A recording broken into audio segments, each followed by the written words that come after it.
Yang perlu dipahami, jangan pernah menilai ukuran penis hanya dari kondisinya saat lemas. Dalam dunia medis, ukuran yang lebih relevan untuk penilaian adalah saat ereksi. Kondisi saat tidak ereksi sangat dipengaruhi banyak faktor dan bisa berubah-ubah setiap waktu. Ada satu hal yang juga jarang diketahui banyak orang, terutama oleh sahabat lansia. Seiring bertambahnya usia, aliran darah ke area panggul memang cenderung menurun. Ditambah lagi jika terjadi penumpukan lemak di perut bagian bawah, penis dapat tampak lebih pendek dibanding ukuran sebenarnya. Banyak pria langsung khawatir dan mengira penisnya menyusut, padahal belum tentu demikian. Seringkali yang terjadi adalah pangkal penis tertutup jaringan lemak di sekitar area pubis. Dalam istilah medis, kondisi ini dikenal sebagai barit penis atau penis terpendam. Kondisi seperti ini cukup sering ditemukan, terutama pada pria usia lanjut, termasuk mereka yang berusia di atas 60 tahun. Sekarang saya ingin membahas satu hal secara terbuka. Pertanyaan yang sering menimbulkan perdebatan adalah, apakah ukuran benar-benar penting? Saya tahu ada banyak artikel kesehatan dan tenaga medis yang mengatakan ukuran sama sekali tidak berpengaruh. Saya memahami maksud baik dari pernyataan itu. Namun Dr. Dinda ingin menyampaikannya secara jujur dan seimbang. Berdasarkan pengalaman panjang mendengarkan berbagai keluhan pasien pria, bagi sebagian orang ukuran memang dapat mempengaruhi rasa percaya diri maupun pengalaman seksual. Itu kenyataan yang tidak bisa sepenuhnya diabaikan. Namun ada sisi lain yang jauh lebih penting. Berbagai penelitian juga menunjukkan bahwa kepuasan seksual lebih banyak dipengaruhi oleh kualitas hubungan emosional, komunikasi dengan pasangan, kedekatan, serta kenyamanan satu sama lain. Bahkan beberapa survei terhadap perempuan menunjukkan bahwa ketebalan atau grosor seringkali dinilai lebih berpengaruh dibanding panjang. Jadi, jika ada yang mengatakan ukuran sama sekali tidak penting, pernyataan itu mungkin terlalu menyederhanakan masalah. Tetapi, jika ada yang mengatakan ukuran adalah segalanya, itu juga keliru. Faktanya berada di tengah. Hubungan intim yang sehat dan memuaskan tidak pernah ditentukan hanya oleh satu faktor. Sekarang mari masuk ke pertanyaan yang paling sering muncul. Bagaimana jika seseorang memang memiliki ukuran di bawah rata-rata? Apa saja pilihan yang tersedia? Yang pertama sering dibicarakan adalah latihan peregangan penis, atau yang dikenal dengan istilah jelqing. Mungkin Anda pernah membaca atau mendengarnya di internet. Banyak yang mengklaim latihan ini mampu memperbesar ukuran jika dilakukan rutin. Namun sampai saat ini, bukti ilmiah yang kuat belum menunjukkan bahwa metode tersebut benar-benar dapat menambah ukuran secara permanen. Yang justru lebih sering ditemukan adalah risiko cedera. Dr. Dinda pernah menemui kasus pria yang mengalami memar, pembengkakan, bahkan kerusakan jaringan akibat melakukan latihan terlalu keras dan berlebihan. Karena itu, jangan sembarangan mencoba metode yang belum jelas keamanannya tanpa berkonsultasi lebih dahulu. Pilihan berikutnya yang sering dipromosikan adalah pompa vakum atau vakum pump. Sebenarnya alat ini dibuat untuk membantu pria dengan gangguan ereksi. Cara kerjanya dengan meningkatkan aliran darah ke penis sehingga ereksi lebih mudah terjadi. Memang setelah digunakan penis dapat terlihat lebih besar untuk sementara waktu. Tetapi efek tersebut bersifat sementara. Ketika aliran darah kembali normal, ukuran pun akan kembali seperti semula. Jadi jika ada yang menjanjikan pembesaran permanen hanya dengan pompa vakum, klaim itu tidak sesuai fakta medis. Berikutnya yang sangat sering beredar adalah suplemen, jamu, pil, atau obat herbal pembesar penis. Banyak pria mencoba berbagai produk, mulai dari membeli di pasar, pesan secara online, hingga mendapatkan rekomendasi dari teman. Hal yang perlu disampaikan dengan jelas, sampai saat ini belum ada suplemen atau herbal yang terbukti secara ilmiah mampu memperbesar penis secara permanen. Bahkan sebagian produk justru beresiko mengandung bahan yang tidak jelas keamanannya. Pada beberapa kasus, penggunaan sembarangan dapat membahayakan ginjal, hati, dan organ lain. Resiko ini lebih tinggi pada pria usia lanjut yang memiliki penyakit seperti diabetes, tekanan darah tinggi, atau mengonsumsi obat rutin.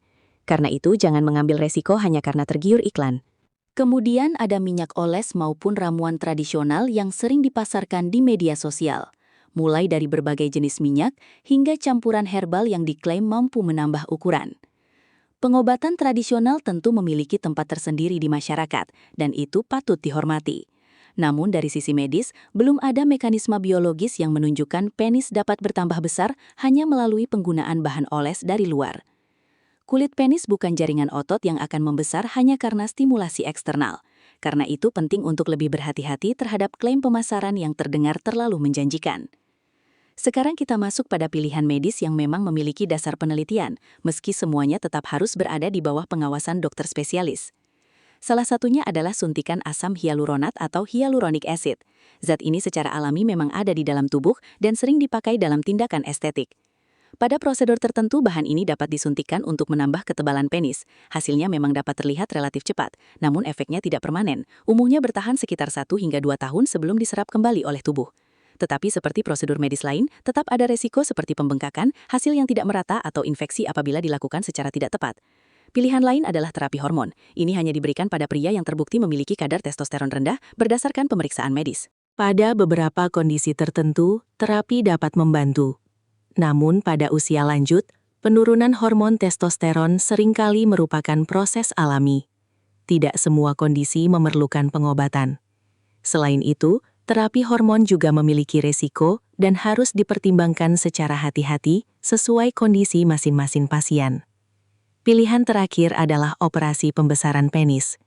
Ini merupakan tindakan yang paling invasif dan sebaiknya menjadi alternatif terakhir setelah pertimbangan matang. Prosedurnya dapat berupa pemotongan ligamen penyangga atau penambahan jaringan tertentu. Namun hasilnya sangat bervariasi. Ada pasien yang puas, tetapi ada juga yang kecewa dengan hasil akhirnya. Risiko seperti jaringan parut, perubahan sensitivitas, bentuk yang kurang sesuai, bahkan gangguan ereksi juga dapat terjadi. Tetapi dari seluruh pembahasan hari ini, ada satu hal yang menurut Dr. Dinda justru paling penting dan sering terlupakan, yaitu kesehatan mental. Selama bertahun-tahun menangani pasien, masalah terbesar seringkali bukan kondisi fisik, tetapi cara seseorang memandang dirinya sendiri. Dalam dunia medis dikenal istilah body dysmorphic disorder atau gangguan dismorfik tubuh. Kondisi ini membuat seseorang memiliki pandangan yang sangat negatif terhadap bagian tubuhnya, bahkan terkadang tidak sesuai dengan kenyataan. Dr. Dinda pernah menangani seorang pria lanjut usia dari salah satu kota besar di Indonesia. Beliau datang dengan rasa malu yang luar biasa dan sangat tidak percaya diri. Setelah dilakukan pemeriksaan, ukuran penisnya saat ereksi berada sekitar 14 cm, bahkan termasuk di atas rata-rata. Tetapi beliau tetap yakin bahwa dirinya memiliki masalah serius. Setelah percakapan berlangsung lebih dalam, ternyata sumber masalah sebenarnya bukan ukuran fisik. Beliau terlalu sering membandingkan dirinya dengan gambaran yang dilihat di internet, hingga rasa percaya dirinya perlahan terkikis selama bertahun-tahun, dan akhirnya memengaruhi hubungan dengan pasangan. Kasus seperti ini ternyata sangat banyak ditemukan. Karena itulah, bantuan psikolog atau psikiater bukan sesuatu yang memalukan. Sama seperti Anda memeriksakan jantung ketika dada terasa sakit, kesehatan pikiran dan perasaan juga perlu mendapatkan perhatian yang sama. Terutama di usia lanjut ketika perubahan fisik terjadi secara alami, dukungan psikologis dapat memberikan dampak besar terhadap kualitas hidup seseorang. Dan khusus untuk para istri yang mungkin sedang menonton bersama suami, peran Anda sangat berarti. Komunikasi yang hangat, keterbukaan, perhatian, dan sikap tanpa menghakimi seringkali menjadi dukungan terbaik yang dapat diberikan kepada pasangan. Berdasarkan pengalaman yang sering ditemui dalam praktik klinis, pasangan yang mampu berbicara secara terbuka mengenai kehidupan intim mereka tanpa rasa malu, tanpa saling menyalahkan, dan tanpa menutup diri, justru seringkali memiliki kehidupan seksual yang lebih memuaskan. Bukan karena mereka memiliki ukuran terbesar atau kondisi fisik yang paling sempurna, melainkan karena mereka memiliki keterbukaan dan rasa saling memahami yang kuat. Ada beberapa pertanyaan yang sangat sering muncul saat konsultasi, dan Dr. Dinda ingin membahasnya di sini agar sahabat lansia tidak lagi merasa bingung. Pertanyaan pertama, apakah ukuran penis mempengaruhi kesuburan? Jawabannya adalah tidak. Kesuburan pria ditentukan oleh banyak faktor seperti kualitas sperma, jumlah sperma, pergerakan sperma, serta kesehatan organ reproduksi secara keseluruhan. Ukuran penis tidak berhubungan langsung dengan kemampuan seorang pria untuk memiliki keturunan. Pertanyaan kedua, saya sering buang air kecil. Apakah itu berkaitan dengan ukuran penis? Pertanyaan seperti ini cukup sering ditanyakan, terutama oleh sahabat lansia. Jawabannya, umumnya tidak berhubungan. Frekuensi buang air kecil yang meningkat lebih sering berkaitan dengan kondisi prostat dibanding ukuran penis. Jika Anda buang air kecil lebih dari 8 kali dalam sehari atau sering terbangun pada malam hari untuk ke kamar mandi, sebaiknya jangan diabaikan. Kondisi seperti ini dapat berkaitan dengan pembesaran prostat jinak atau BPH yang cukup sering ditemukan pada pria usia di atas 50 tahun. Pertanyaan ketiga, saya merasakan benjolan atau pembengkakan di area buah zakar. Apakah itu berbahaya? Keluhan seperti ini juga cukup sering muncul. Pembengkakan di area testis dapat disebabkan oleh beberapa kondisi. Salah satunya adalah hidrokel, yaitu penumpukan cairan di sekitar testis. Pada banyak kasus, kondisi ini tidak berbahaya, namun tetap perlu dilakukan pemeriksaan agar penyebabnya jelas. Jangan menunggu sampai ukurannya membesar atau mulai terasa nyeri. Semakin cepat diperiksa, semakin baik. Pertanyaan berikutnya yang sangat sering ditanyakan adalah, apakah di usia lanjut masih normal memikirkan kehidupan seksual? Dokter Dinda ingin menyampaikan ini dengan jelas. Ya, itu sangat normal. Seksualitas adalah bagian alami dari kehidupan manusia, dan hal itu tidak berhenti hanya karena usia bertambah. Mungkin yang berubah adalah frekuensi, intensitas, atau cara mengekspresikannya. Tetapi kebutuhan untuk merasa dekat, dicintai, dan memiliki keintiman emosional maupun fisik dengan pasangan adalah sesuatu yang tetap sehat dan wajar. Sebelum menutup pembahasan hari ini, ada beberapa langkah sederhana yang dapat mulai diterapkan dari sekarang. Yang pertama, menjaga berat badan tetap ideal. Seperti yang sudah dibahas sebelumnya, penumpukan lemak di area perut bagian bawah dapat membuat penis tampak lebih pendek dari ukuran sebenarnya. Menurunkan berat badan bukan hanya membantu penampilan area genital, tetapi juga memperbaiki kesehatan jantung, aliran darah, dan fungsi ereksi secara keseluruhan. Yang kedua, berhenti merokok jika masih memiliki kebiasaan tersebut. Rokok dapat merusak pembuluh darah dan berdampak langsung pada sirkulasi, termasuk aliran darah yang berperan penting dalam proses ereksi. Yang ketiga, lakukan aktivitas fisik secara rutin.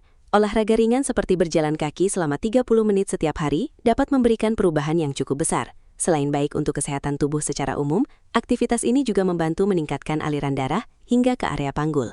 Yang keempat, belajar mengelola stres. Stres berkepanjangan dapat meningkatkan hormon kortisol, yang dalam jangka panjang dapat mempengaruhi keseimbangan hormon tubuh, termasuk testosteron. Aktivitas sederhana seperti relaksasi, berbincang dengan teman, melakukan hobi, atau sekadar duduk santai menikmati udara pagi bisa memberikan manfaat yang tidak kecil. Sahabat lansia, Dr. Dinda ingin menutup pembahasan hari ini dengan satu pesan penting. Berapapun ukuran penis Anda, hal itu tidak menentukan nilai Anda sebagai seorang laki-laki, tidak menentukan kualitas Anda sebagai suami, dan tidak menentukan kebahagiaan hidup Anda. Yang jauh lebih penting adalah bagaimana Anda menerima diri sendiri, bagaimana Anda menjaga kesehatan, dan bagaimana Anda membangun hubungan yang sehat dengan pasangan. Jika Anda memiliki kekhawatiran tentang ukuran ataupun fungsi seksual, jangan memendamnya sendirian. Jangan langsung percaya pada produk yang menawarkan janji instan tanpa dasar yang jelas. Bicaralah dengan tenaga medis yang tepat. Saat ini semakin banyak dokter urologi maupun dokter andrologi yang dapat membantu memberikan penjelasan dan penanganan sesuai kebutuhan. Bila akses spesialis di kota Anda masih terbatas, layanan konsultasi jarak jauh juga sudah semakin mudah dijangkau. Saya Dr. Dinda, terima kasih sudah meluangkan waktu mengikuti pembahasan hari ini. Jika informasi ini bermanfaat, bagikan kepada keluarga atau sahabat yang mungkin sedang membutuhkan. Jangan lupa ikuti dan nyalakan notifikasi di channel YouTube Lingkup Sehat agar tidak tertinggal informasi kesehatan lainnya. Sampai bertemu di pembahasan berikutnya. Tetap jaga kesehatan dan tetap semangat, sahabat lansia. Halo semuanya, saya Dr. Cindy. Pernahkah Anda merasa sudah berusaha semaksimal mungkin untuk membahagiakan istri? Anda merasa sudah melakukan segala hal yang menurut Anda benar, memberikan perhatian, pelukan, sentuhan, dan kedekatan dengan penuh niat baik. Namun mengapa respons yang Anda terima justru terasa dingin? Mengapa pasangan Anda terlihat menjauh, tampak lelah, atau seolah tidak menikmati momen yang seharusnya hangat bagi kalian berdua? Banyak pria tidak menyadari bahwa niat baik saja belum tentu diterima dengan cara yang tepat. Sesuatu yang menurut Anda merupakan bentuk perhatian dan kasih sayang, bisa jadi justru terasa sebagai tekanan bagi pasangan, jika dilakukan tanpa memahami perasaannya terlebih dahulu. Ketika seseorang terlalu terburu-buru memasuki momen intim tanpa membangun kenyamanan emosional, yang muncul bukanlah kedekatan, melainkan jarak yang perlahan tercipta. Hari ini saya ingin menyampaikan sesuatu secara jujur. Banyak pria sebenarnya belum memahami bagaimana cara membuat seorang wanita merasa benar-benar dihargai, dipahami, dan nyaman. Mereka terus mencoba dengan cara yang sama berulang kali, menekan tombol yang menurut mereka benar, padahal yang disentuh bukan kebutuhan emosional pasangan. Akibatnya, ketika hasil yang diharapkan tidak muncul, rasa kecewa pun muncul dari kedua belah pihak. Tidak sedikit pria yang pernah datang kepada saya dengan raut wajah penuh kebingungan. Mereka berkata, "Dokter Cindy, saya merasa ada yang berubah. Belakangan pasangan saya terlihat menghindar. Saya sudah berusaha, tetapi seolah semuanya tidak berhasil." Dalam situasi seperti itu, saya biasanya mengajukan satu pertanyaan sederhana. Apakah Anda terlalu fokus pada hasil akhir dan terlalu cepat menuju inti tanpa memberi ruang pada prosesnya? Menariknya, sebagian besar langsung terdiam, karena selama ini mereka percaya bahwa bagian paling penting hanyalah tujuan akhirnya. Bapak-bapak, jangan pernah meremehkan perasaan seorang istri. Rahasia yang ingin saya bagikan hari ini bukan tentang ramuan mahal, bukan pula tentang cara instan untuk meningkatkan performa. Hal yang jauh lebih penting adalah memperbaiki cara pandang yang selama ini mungkin kurang tepat. Kunci membangun hubungan yang membuat pasangan merasa bahagia ternyata tidak ditentukan oleh seberapa besar tenaga, seberapa cepat ritme, atau seberapa keras usaha yang dilakukan. Justru yang sering terlupakan adalah kelembutan, kesabaran, dan kemampuan memahami irama pasangan. Dari pengalaman panjang serta berbagai pembelajaran yang saya jalani, saya menyadari bahwa kualitas hubungan tidak dibangun dengan terburu-buru. Beberapa tahun lalu, saat menghadiri sebuah pertemuan ilmiah internasional di Eropa, saya berbincang dengan seorang peneliti senior yang selama puluhan tahun menekuni bidang psikologi perempuan dan dinamika hubungan pasangan.